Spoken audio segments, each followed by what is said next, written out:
বাংলাদেশের অন্তর্বর্তী সরকারকে সমর্থন ও ঢাকার সঙ্গে সম্পর্ক জোরদার করবে বলে জানিয়েছেন মার্কিন শাজদে অ্যাফেয়ার্স হেলেন লাফেভ।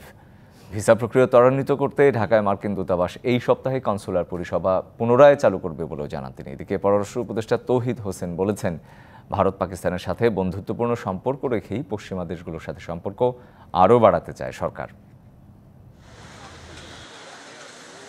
সোমবার বেলা 11:30টায় রাষ্ট্রীয় অতিথি ভবন যমুনায় প্রধান উপদেষ্টা ডক্টর মোহাম্মদ ইউনূসের সঙ্গে সাক্ষাৎ করেন মার্কিন চার্জ দ্য অ্যাফেয়ার্স হেলেন লাফেভ।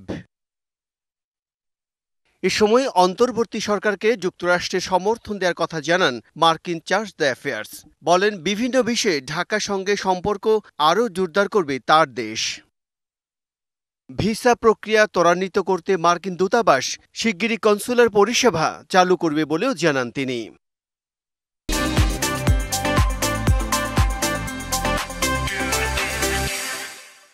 এ সময় 10 লাখের বেশি রোহিঙ্গা শরণার্থীর জন্য অর্থায়ন সহ বাংলাদেশকে সমর্থন করায় যুক্তরাষ্ট্রকে ধন্যবাদ জানান প্রধান উপদেষ্টা ডক্টর মোহাম্মদ ইউনূস।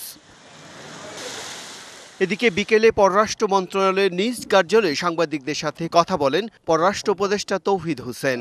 দ্বিপাক্ষিক খুব কারেক্ট পদক্ষেপ নেওয়ার কথা বলে আমি মনে করি। এ সময় তিনি বলেন, বাংলাদেশ সবার বন্ধু, কারো সাথে শত্রুতা বা সম্পর্ক খারাপ করার সুযোগ নেই। কোনো এক কারণে হয়তো পাকিস্তানের সাথে সম্পর্ক একটু টানাপোড়েন ছিল, সেটা স্বাভাবিক একটা সম্পর্কে যদি উন্নীত হয় সেটা আমাদের সবার খুশি হওয়া উচিত। আমরা তো সবার সাথেই বন্ধুত্ব চাই।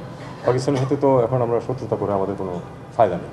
আর ভারতের সাথে আমাদের সম্পর্কে যদি আপনারা মনে করেন যে আসলে একটু টানাপোড়েন চলছে, সেটা দ্বিপাক্ষিকভাবে আমাদের চেষ্টা করতে হবে সেটাকে ইভেন কিলে নিয়ে আসা। পশ্চিমের দেশগুলোর সাথে সম্পর্কের এক ধরনের টানাপোড়েন চলছিল, এটা স্বীকার করে নেওয়া ভালো। আমার মনে হয় এক ধরনের এখানে মিথস্ক্রিয়া খুব সহজেই সম্ভব।